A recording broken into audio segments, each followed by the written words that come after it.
Hi guys! Kamusta? Ngayon ay boxing session na naman, day 3. So ikakaral ko na to guys. Hindi na pala ako din kumakain ng rice.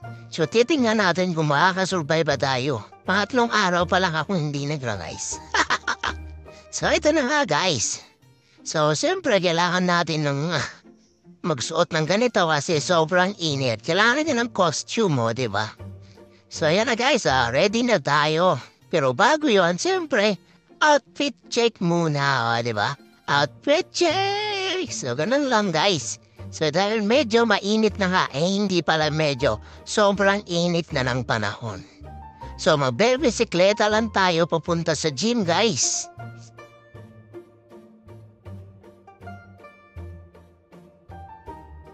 So, nakalahati na tayo, guys. Sobrang init talaga, hindi pa ako nakarating, pero naubos na yung tubig ko kakainom.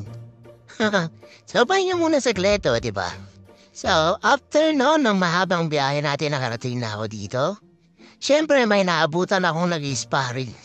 Ako gusto ko talagang mag-sparring, pero hindi muna ngayon, guys, kasi wala tayong hangin.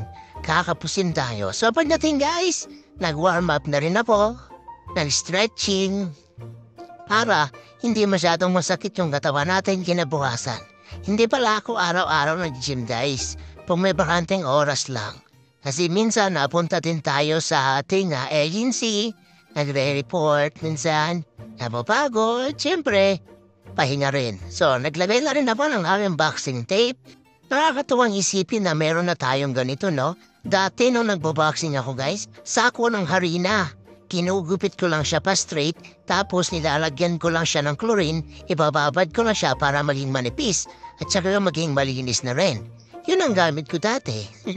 So bago tayo sumuntok sa ating punching bag, magsha-shadow fight muna tayo. Medyo sumasakit nga rin tong kanon ko guys sa balikat. Pero okay lang, papahinga lang natin saglit, tapos bakbakan na naman. So ganito lang yung routine natin guys.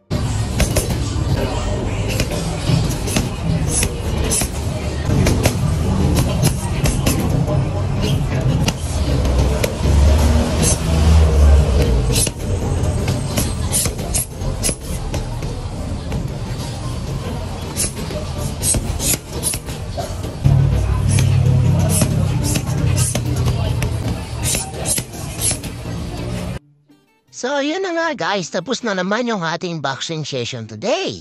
So, uwi na tayo. Magbebisikleta pa rin tayo pa uwi at siyempre dahan-dahan lang at konting ingat na lang din. Kasi nga medyo pagod na tayo. So, yung nga sinabi ko guys, kinakainer ko na ang hindi pagkain ng rice. So, ito lang pala ang kinain ko kanina pag uwi.